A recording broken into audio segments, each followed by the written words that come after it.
Kisah dimulai pada zaman di era Mataram Islam, di mana VOC sudah mulai menancapkan kaki di Nusantara. Perlawanan demi perlawanan terus terjadi. Raja-raja dari agama Islam, Hindu maupun Nasrani ikut serta dalam mempertahankan Nusantara. Walaupun banyak dari raja-raja Hindu atau Buddha itu menjadi raja-raja bawahan Mataram, atau kerajaan-kerajaan kecil di Nusantara. Tapi semangat mereka melawan penjajah tidak diragukan. Peperangan terus. Peperangan. Tapi dengan mulainya persekongkolan para penguasa keturunan Sultan Agung dengan VOC, maka para raja-raja kecil itu pun merasa ini akan berdampak buruk untuk mereka. Mereka akan jadi budak bangsa asing secara tidak langsung. Maka mereka memutuskan untuk membuat satu keputusan besar, yaitu meninggalkan Nusantara dan mencari tempat baru di daratan baru, negeri baru, dan membangun satu peradaban yang bebas daripada pertikaian dan penjajahan.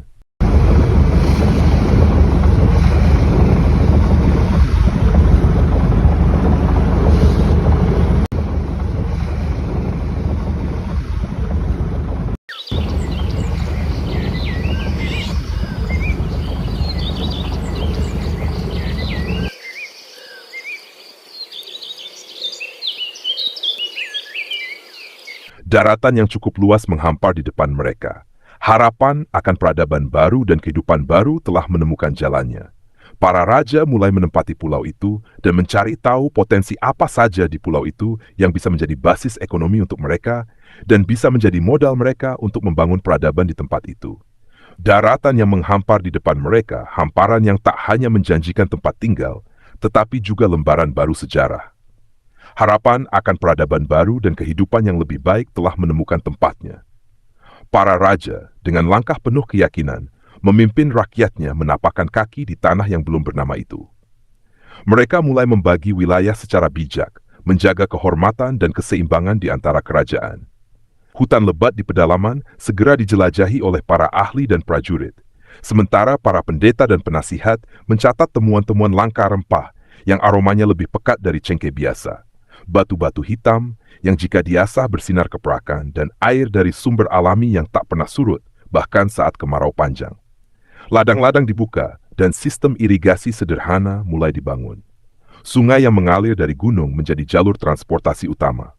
Di sepanjang pantai, para nelayan menemukan jenis ikan yang belum pernah mereka kenal besar, cepat, dan kaya gizi. Ini menjadi harapan baru bagi ekonomi maritim mereka. Tak hanya itu, para ahli tata kota dari masing-masing kerajaan mulai berdiskusi, menggambar, dan menandai lokasi-lokasi strategis, di mana pelabuhan akan dibangun, pasar akan didirikan, dan tempat-tempat suci akan didirikan untuk menyatukan semangat dan nilai-nilai ketuhanan di antara mereka.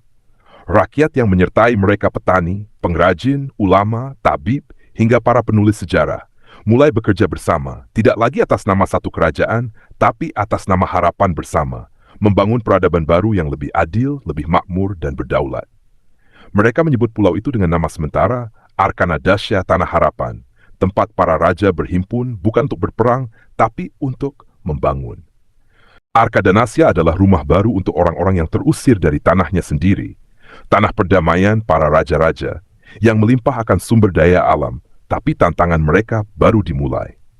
Mata-mata penjajah diam-diam mengikuti mereka, dan menjadikan tanah itu sebagai cadangan kalau mereka hancur di Nusantara. Kemilau indah senja di kerajaan Sunda Prawitra, di mana sisa-sisa kejayaan negeri masa lampau masih ada, tanda sejarah pernah berdiri di tanah ini. Di balik kemajuan zaman di era Republik Modern, Sang Nalendra Arsyad Muhammad I berdiri menatap negerinya yang menyimpan perjuangan para pendahulunya di masa lalu yang harus ia jaga. Assalamualaikum, Sang Nalendra, saya membawa kabar tentang Jayarata. Jayarata berulah lagi Paduka. Paham-pahamnya soal budaya-budaya yang bertentangan dengan syariat. Kali ini ia bungkus dengan dalil-dalil agama. Lidahnya amat manipulatif Paduka. Itu sudah keterlaluan, Panglima. Ini akan menjadi bencana moral yang besar bagi masyarakat kita. Dan harus diingat, aku tidak pernah membenci budaya. Budaya adalah bagian dari kita, bagian dari masyarakat kita. Namun budaya sendiri harus dipilih. Tidak semerta-merta budaya yang salah juga kita pakai. Masih banyak budaya-budaya yang layak kita pertahankan, seperti bahasa, cara hidup, bukan budaya-budaya yang buruk seperti berjudi, menari-nari bagi kaum perempuan, dan juga memberikan sesajen pada roh-roh leluhur. Itu sesat. Betul, Paduka. Kalau penyebaran pemikirannya dibiarkan, batas antara yang salah dan yang benar akan kabur, dan akhirnya mengaburkan akidah rakyat kita. Masalah ini akan segera kuatasi. Kau sekarang pantau terus pergerakan Jayarata, catat dan laporkan kepadaku setiap perkembangannya. Baik, Baginda, perintah Paduka segera saya laksanakan. Langkah Panglima perlahan menjauh, menuruni tangga kayu di sisi balkon istana.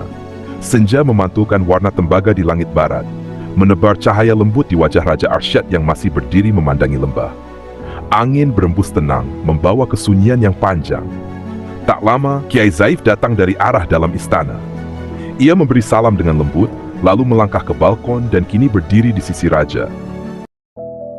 Paduka, pengaruh Jayarata ini bukan hanya pada tarian atau juga pada cara berpakaian mereka, tapi juga ini akan menjadi pembenaran bagi hal-hal yang haram dan mengenyampingkan syariat. Ya, hal itu pasti akan terjadi bila kita tidak bertindak. Dan untuk itu, aku sudah sejak lama mempunyai rencana, dan sekarang aku titahkan padamu untuk memerangi Jayarata, namun bukan dengan perang fisik, tapi dengan perang ideologi. Perangi kebatilan dengan cahaya keimanan, perangi kebatilan dengan kata-kata kebenaran. Kiai akan aku utus menjadi utusan khusus kerajaan untuk dakwah ke desa-desa dan ke kampung-kampung yang ada di Sunda Prawitra ini. Beri pemahaman pada mereka, Kiai, bahwa cara hidup itu bisa menjadi hukum ke depannya. Budaya memang harus kita lestarikan, namun budaya sendiri harus dipilih. Ada yang baik dan ada yang buruk. Tidak bisa semerta-merta semuanya kita pakai. Nenek moyang kita itu bukan nabi, bukan pula rasul. Ada salahnya dan kita harus mengerti akan hal itu. Betul, Paduka. Mereka tertipu bukan karena tidak tahu, tapi karena mengikuti orang sebelum mereka, lalu itu dianggap hukum dan hal yang benar, walaupun efeknya buruk bagi generasi berikutnya. Keputusan Paduka amat bijak, insya Allah akan saya laksanakan sebaik-baiknya.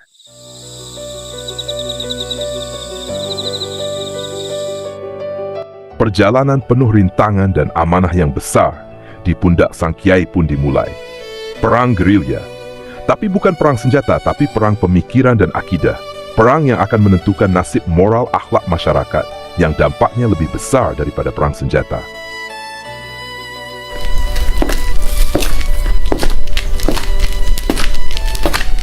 Keadaan di desa ujung wilayah Sunda Prawitra.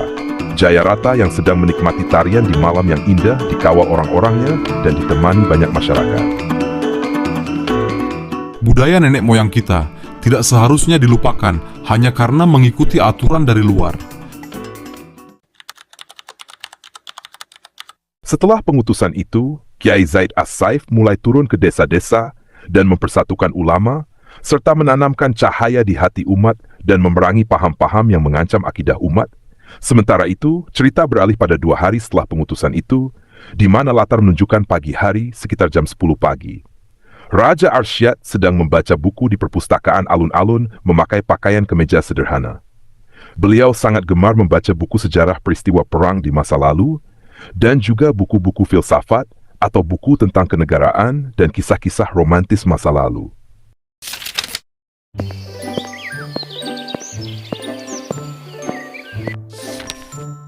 Filsafat adalah akar dari segala ilmu. Ilmu itu seperti... Jadi gitu, Nay. Ilmu itu pengetahuan yang tersusun. Jadi bukan cuma sekedar tahu. Oh gitu ya, harus tersusun dulu. Masya Allah, cantiknya. Indah sekali ciptaan Allah ini.